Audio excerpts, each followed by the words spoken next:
দেখো, আজকে আমি যে কথাটা তোমাদেরকে বলবো সেটি হচ্ছে, তোমরা যদি আজকে এই ভিডিওটা স্কিপ করো তাহলে আমি বলবো তোমরা সব থেকে বড় ভুল করছো। সো অবশ্যই শেষ পর্যন্ত দেখো, ছোট্ট একটা ভিডিও, তাহলে তোমাদের সব কিছু খুলে যাবে।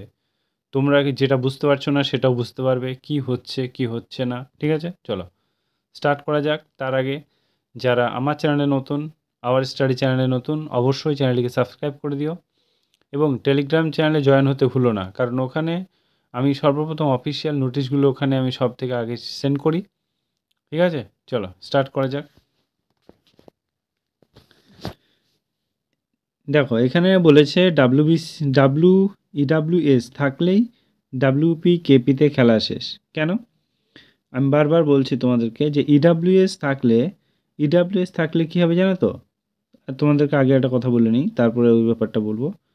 ইডাব্লিউএস যাদের আছে 2024 2025, ঠিক আছে, তারা যদি ফর্ম ফিল আপের সময় জেনারেল করে থাকো, আমি বলবো তারা পিডাব্লিউএস তোমার পিআরবি অফিসে চলে যাও, আরোগ্য অফিসে চলে যাও। ওখানে গিয়ে তোমরা তোমাদের ডকুমেন্টস শো করো, দেখবে তোমাদের ইডাব্লিউএসটা ওরা ঠিক করে দেবে। ঠিক আছে, তো ইডাব্লিউএস থাকলে কি হয় বলাটা ঠিক নাই। এখানে তোমাদের কাট অফ অনেকটা কমে যায়। ধরো জেনারেলদের ক্ষেত্রে কাট অফ যদি 68 থেকে 70 যায়, ঠিক আছে, 60 থেকে 70 যায়, তাহলে আমি বলবো ইডাব্লিউএসদের জন্য কত যাবে জানো?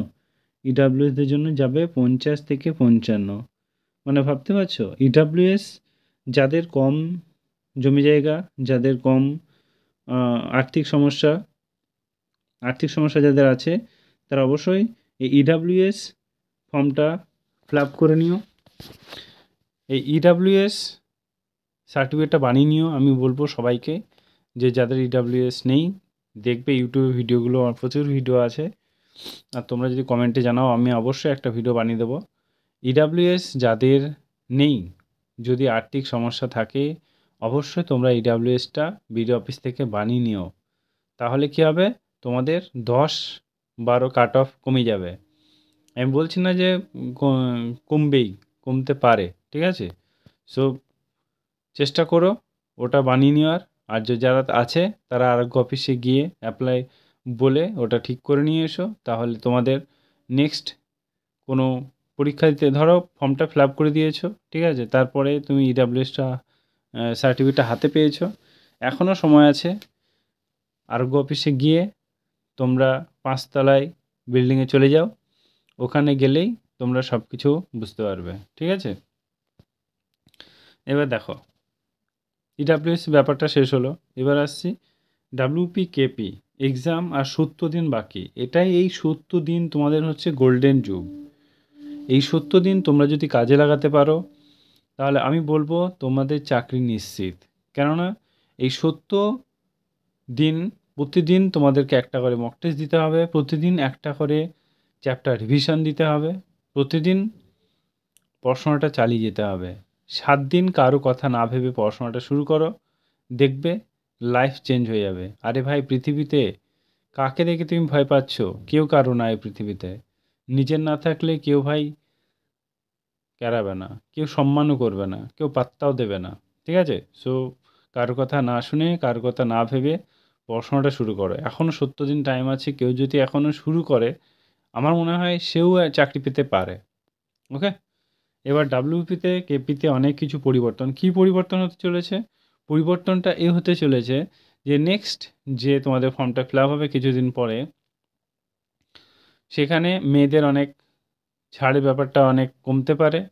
ঠিক আছে, ছেলেদের ক্ষেত্রে আমার মনে হয় না যে কমবে। কিছু কিছু এক্সারসাইজ আছে যেগুলো তোমার হাইট বাড়ার ক্ষেত্রে অনেকটা হেল্প করে। সো সেগুলো তোমরা করতে পারো। এছাড়া প্রতিদিন দৌড় তোমাদেরকে করতেই হবে। আরে ভাই, একটা জিনিস মাথায় রেখো, যদি তোমরা পড়াশোনাটা করো, আমি বা অন্য কেউ তোমাদের পড়াশোনাটা কেড়ে নিতে পারবে? সো পড়ো, পড়ো, বাড়িতে পড়াশোনা করো। ঠিক আছে, আজকে না হয় কালকে তোমাদের এক্সাম তো হবেই, তাই না? ফর্ম যেখানে ফিল আপ হয়েছে সেখানে আজকে না হয় মার্চ মাসে আমরা বলছি যে এক্সাম হবে, না এপ্রিল মাসে হবে। আরে ভাই, তোমার তো এগিয়ে থাকছো না? কিন্তু নিজের প্রতি 100% দেওয়ার চেষ্টা করো, আর সময় নেই। তারপরে দেখো, এই ছিল বলার, আর কিচ্ছু বলার নেই। ঠিক আছে, ভালো করে পড়াশোনাটা করো, নিজের বাবা মায়ের মুখ উজ্জ্বল করো। ঠিক আছে, আর কেউ যদি ভাবো যে আমার কাছে পড়তে চাইছো, তো আমার এই নাম্বারে হোয়াটসঅ্যাপ করতে পারো। ঠিক আছে, মান্থলি খুবই একটা কম ফিস, অনলাইনে পড়াচ্ছি। কেউ যদি অফলাইনে পড়তে চাও সেটাও বলতে পারো। নিজের প্রতি 100% দাও, আর কিচ্ছু না। ঠিক আছে, আর নিজের ভিতরে আগুনটা তোমাকে জ্বালাতে হবে, তোমার আগুন তোমাকেই জ্বালাতে হবে, কেউ জ্বালাবে না। তুমি যদি ঘুমিয়েই না উঠো, পড়তেই না বসো, ইচ্ছাই যদি না হয়, তাহলে আর কি করে হবে? সো নিজের প্রতি 100% দাও। Thank you, all the best.